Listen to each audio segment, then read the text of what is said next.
NCP জাতীয় নাগরিক party July আন্দোলনকে ঘিরে গড়ে ওঠা নতুন রাজনৈতিক দল। 2 মাসও হয়নি দলটির জন্ম হয়েছে, কিন্তু এরই মধ্যে দলের ভিতর ও বাইরে তীব্র চাপের মুখে পড়েছে এনসিপি।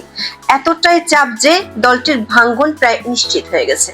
সূত্রগুলো বলছে দলটির করুণ অবস্থার পেছনে আছে অনেকগুলো কারণ, তবে সবশেষ আওয়ামী লীগ ইস্যু নিয়ে দলটির দ্বন্দ্ব চরমে পৌঁছেছে। সম্প্রতি আওয়ামী লীগ রাজধানীর বেশ কয়েকটি এলাকায় প্রকাশ্যে মিছিল করেছে। মিছিলের শোডাউন বড় হচ্ছে ধীরে ধীরে। অন্যদিকে এনসিপির পাবলিক মিটিং এ লোকই খুঁজে পাওয়া যাচ্ছে না। সবশেষ 18 এপ্রিল আওয়ামী লীগের একাধিক মিছিলের পর এনসিপির অনেক নেতা এনসিপি থেকে বের হয়ে যাওয়ার সিদ্ধান্ত নিয়েছে। চলুন যাওয়া যাক বিশ্লেষণ।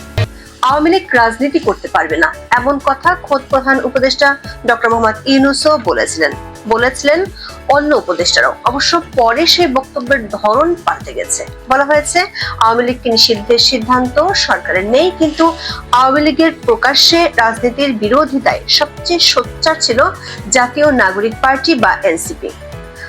রাজনীতিতে আওয়ামী লীগের পুনর্বাসন নিয়ে প্রকাশ্যে সেনাবাহিনী ও সেনাপ্রধানকে জড়িয়ে নেতিবাচক মন্তব্য করেছিলেন জাতীয় নাগরিক পার্টির দক্ষিণাঞ্চলের মুখ্য সমন্বয়ক হাসনাত আব্দুল্লাহ। উত্তরাঞ্চলের সমন্বয়ক সার্জিস আলম অবশ্য তার সাথে সেনাবাহিনীর ওই আলাপে থাকলেও ভিন্ন বক্তব্য দেন। এরপর প্রধান সমন্বয়কারী নাসিরউদ্দিন পাটোয়ারি সরাসরি বলেই ফেলেন, হাসনাতের ওই বক্তব্য ছিল শিষ্টাচার বহির্ভূত। এনসিপির একাধিক সূত্র বলছে, জাতীয় নাগরিক পার্টি আত্মপ্রকাশের অনেক আগে থেকে আওয়ামী লীগ ইস্যু তাদের মধ্যে একটি গুরুত্বপূর্ণ বিষয় হয়েছিল। দলের একটি পক্ষের সিদ্ধান্ত ছিল আওয়ামী লীগের তৃণমূল নেতাকর্মীদের নিয়ে এনসিপিকে শক্তিশালী করা। সে লক্ষ্যে পৌরসভা ও ইউনিয়ন পর্যায়ে আওয়ামী লীগের মেম্বারদেরকে এনসিপিতে ফেরানো। সেটি নিয়ে কাজও শুরু হয়েছিল, কিন্তু পরে বিষয়টি জানাজানি হলে সমালোচনায় পড়ে যায় দলটির নেতারা। সেটি থেকে সরে আসে। এরপর এনসিপির একটি গ্রুপ জাতীয় প্রেস ক্লাবে বসে আওয়ামী লীগের বেশ কয়েকজন ঢাকার কাউন্সিলরের সাথে বৈঠক করেছিলেন। মজার ব্যাপার হলো, ওই বৈঠকে উপস্থিত 2 কাউন্সিলর আমাদের নিশ্চিত করেছেন যারা পরবর্তীতে আওয়ামী লীগের নিষিদ্ধের ব্যাপারে সোচ্চার ছিল, তাদের মধ্যে 3 জন ওই বৈঠকে উপস্থিত। কিন্তু সে বৈঠকে টাকা পয়সা নিয়ে বনিবনা হয়নি। তারপর দোষ চাপানোর চেষ্টা করা হয় সেনাবাহিনীর উপর, কিন্তু সেটি ব্যাকফায়ার করে এনসিপির জন্য। দলের অভ্যন্তরে এ নিয়ে দেখা দেয় বিরোধ। এরপর থেকে দলের নেতারা বাধ্য হয়ে মুখে কুলু পাটা শুরু করেন। তবে এরই মধ্যে আওয়ামী লীগ যে দলটির বেশিরভাগ নেতাকর্মী হয় জেলে, না হয় পলাতক, সে দলটি প্রকাশ্যে রাজনীতি মিছিল করেছে। এক নয়, একাধিকবার। সবশেষ 18 এপ্রিল রাজধানীর উত্তরা, যাত্রাবাড়ি সহ বেশ কিছু স্থানে মিছিল করেছে। ধীরে ধীরে এই মিছিলে লোক সমাগমও বাড়ছে।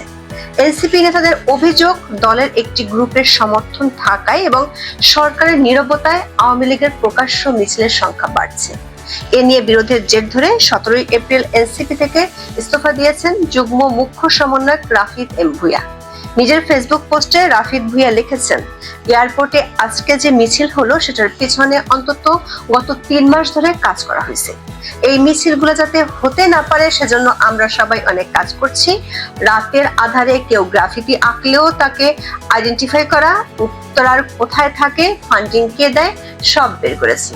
কিন্তু ওদের এগেইনস্টে কিছু করা যায়নি। প্রশাসন তো হেল্পফুল না, এটা একটা ব্যাপার। তবে প্রশাসন যাতে ঠিক মতো কাজ না করতে পারে সেজন্য উত্তরবঙ্গের 2 নেতা, যাদের মধ্যে একজন আবার অভ্যুত্থানের মহানায়ক ক্যান্ডিডেট, অ্যাক্টিভলি কাজ করেছে। লোকাল ছাত্রীদের নিয়ে টাকা খেয়ে পুনর্বাসন করছে। ওই টাকা আবার রবিনহুডের মতো গরিবদের ঈদ বাজার করে নিজের প্রচারণা চালিয়েছে। সূত্রগুলো বলছে, আওয়ামী লীগের মিছিলের প্রতিবাদে রাজধানীর উত্তরাতে ছাত্র জনতার ব্যানারে একটি প্রতিবাদ মিছিল হয়েছে। তবে এনসিপির কিছু নেতা এর আয়োজক হলো এনসিপির ব্যানারে তারা সেটি করতে পারেনি। মিছিলে যোগ দেওয়া অনেকে বলেছেন, মিছিলে অংশগ্রহণকারীদের বলা হয়েছিল ফিলিস্তিনি হত্যাকাণ্ডের প্রতিবাদে মিছিলটি হওয়ার কথা ছিল। খবর হলো, এনসিপির মধ্যে অভ্যন্তরীণ বিরোধ এতটা চরমে পৌঁছেছে যে দলটির যে ওয়েবসাইট, সেখান থেকে নেতাদের নাম ও ছবির তালিকা সরিয়ে নেওয়া হয়েছে 18 এপ্রিল সকালে, কারণ পদত্যাগের তালিকা দীর্ঘ হচ্ছে। শুধু কি আওয়ামী লীগ ইস্যুতে দলটির কোন্দল বাড়ছে? ভাঙন দেখা দিয়েছে এনসিপিতে। এনসিপির কেন্দ্রীয় কমিটির 7 জন নেতার সাথে আমরা কথা বলেছি। তাদের বক্তব্য থেকে যেটি জানা গেছে সেটি হলো দলের অভ্যন্তরে ভাঙন ঘোষণা এখন সময়ের ব্যাপার মাত্র। এর পেছনে তারা আওয়ামী লীগ ইস্যু এবং এই ইস্যুতে সেনাবাহিনী নিয়ে বিতর্ক ছাড়াও আরো 5টি কারণের কথা দলটির নেতারা বলেছেন। নেতারা বলছেন, যে দলের ডাকে মানুষ দৌড়ে আসতো সে দলের অনুষ্ঠানে সাংবাদিক ছাড়া কেউ থাকে না। 5ই আগস্ট রাজনৈতিক পট পরিবর্তনের পর ক্ষমতার কেন্দ্রবিন্দু ছিল জাতীয় নাগরিক কমিটি আর বৈষম্য বিরোধী ছাত্র আন্দোলন। ডক্টর ইউনূস সরকারের ছায়া সরকারের ভূমিকায় ছিল তারা। কখনো কখনো এমন মনে হতো ডক্টর ইউনূসের সরকার চলে তাদের ইশারায়। রাজনৈতিক দল গঠনের আগে থেকে একদিকে বিরোধ আর একদিকে বিতর্ক দেখা দিতে থাকে। 28শে ফেব্রুয়ারি মানিক মিয়া এভিনিউতে আত্মপ্রকাশ ঘটে। তার আগে অভ্যন্তরীণ কোন্দলে এক গ্রুপ বের হয়ে যায়। দলের ভিতরে থাকা সাবেক শিবির নেতাদের অনেকেই ওই গ্রুপটি প্রকাশ্যে আর্থিক অনিয়মের অভিযোগ তুলেছিল দলের নেতাদের বিরুদ্ধে। আত্মপ্রকাশের দিন থেকে দলের নেতা কর্মীদের নিয়ে দেখা দেয় বিতর্ক। সংক্ষেপে এই বিতর্কগুলোর মধ্যে আছে দল পরিচালনায় আর্থিক অনিয়ম, দলের নেতাদের মধ্যে কোন্দল, নেতাদের বিরুদ্ধে গুরুতর আর্থিক অনিয়মের অভিযোগ, সেনাবাহিনী ও অন্য রাজনৈতিক দলগুলোর সাথে প্রকাশ্যে দ্বন্দ্ব। এমন অভিযোগের মধ্যে সবচেয়ে বড় অভিযোগটি হলো সরকারি পৃষ্ঠপোষকতায় ও অর্থায়নে দল গোছানোর কাজ করছে এনসিপি। শুরু থেকে এর নাম হয়ে যায় কিংস পার্টি, কিন্তু একটি রাজনৈতিক দলের অস্তিত্ব টিকিয়ে রাখার জন্য যেটি দরকার সেটি হলো জনসমর্থন। চাহিদা মাত্র সরকারি সুবিধা পেয়েও এই জনসমর্থন ধীরে ধীরে হারিয়ে ফেলেছে এনসিপি। সম্প্রতি দলটির একাধিক অনুষ্ঠানে দেখা গেছে দলের যতজন নেতা মঞ্চে, তখন তার সামনে ততজন শ্রোতা সামনের চেয়ারে থাকেন না। এমনকি থাকেন না দলের কর্মীরাও। পহেলা বৈশাখ দলের অনুষ্ঠানে শ্রোতার শূন্যতার একটি ভিডিও সামাজিক মাধ্যমে ভাইরাল হলে বিষয়টি নিয়ে ট্রল করে নেটিজেনরা। ঠেস দিয়ে মন্তব্য করেছেন কেউ কেউ। একজন লিখেছেন, সমন্বয়কদের রাজনৈতিক দল এনসিপির বর্ষবরণ অনুষ্ঠানে মানুষের ঢল নেমেছে। ঢাকায় ব্যাপক যানজট, নাগরিক পার্টি আয়োজিত বর্ষবরণ অনুষ্ঠানে লক্ষ লক্ষ দর্শকদের সামনে বক্তব্য দিচ্ছেন এনসিপি নেতা।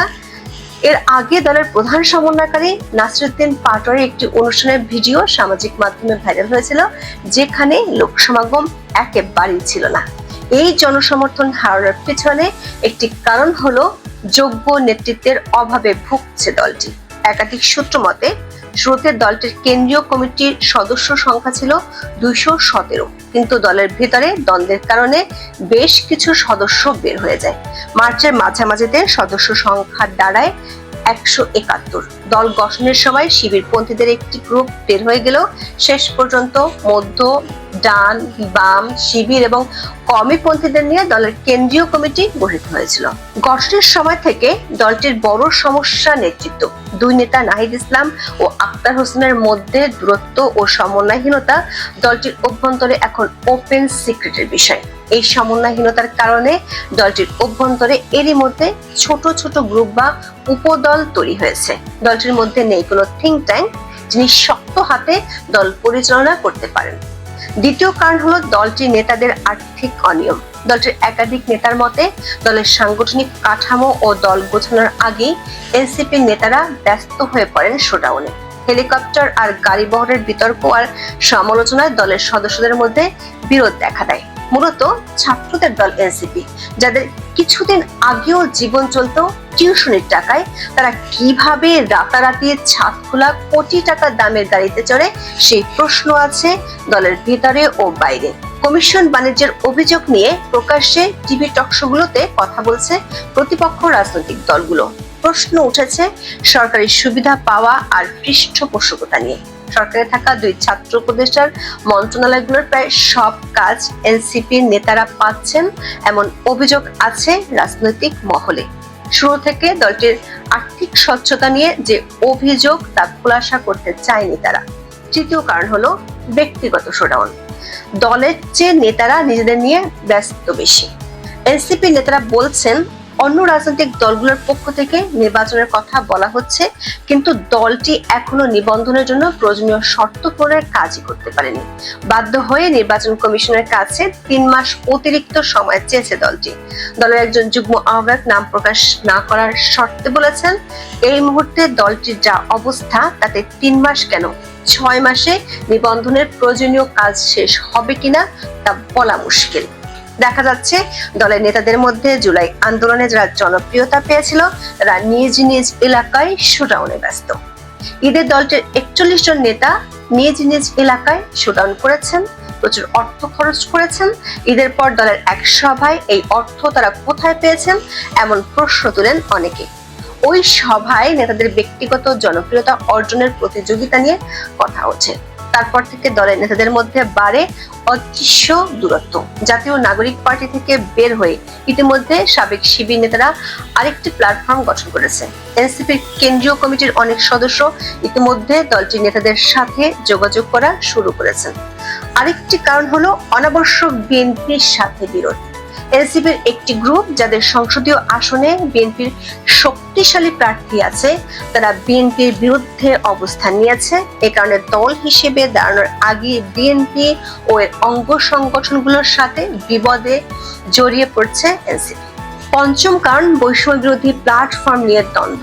জাতীয় নাগরিক কমিটি গঠনের পরপরই দ্বন্দ্ব দেখা দেয় বৈষম্য বিরোধী ছাত্র আন্দোলন নিয়ে। এনসিপিতে পদ পায় আহ্বায়ক হাসনাত আব্দুল্লাহ, সদস্য সচিব আরিফ সোহেল এবং মুখ্য সংগঠক হান্নান মাসুদ সহ সংগঠনটির অনেকেই। এরপর থেকে চেষ্টা করা হচ্ছে সংগঠনটি পুনর্গঠনে, কিন্তু এই সংগঠনটি নিয়ে অভ্যন্তরীণ কোন্দল এতটা বেড়েছে যে কমিটি পুনর্গঠনে হাতাহাতি পর্যন্ত হয়েছে। আরিফ সোহেল কয়েক দফা চেষ্টা করেও কমিটি পুনর্গঠন করতে পারেননি। দ্বন্দ্বটা মূলত সংগঠনটির বর্তমান মুখপাত্র উমামা ফাতেমা এবং অভ্যুত্থান বিষয়ক বিশেষ সেলের সম্পাদক হাসান ইনামকে ঘিরে। সূত্রগুলো বলছে, আন্তর্জাতিক ও দেশীয় নানামুখী চাপের কারণে সরকার আওয়ামী লীগের বিরুদ্ধে অবস্থান নিতে পারবে না, সেটি এনসিপিকে জানিয়ে দেওয়া হয়েছে।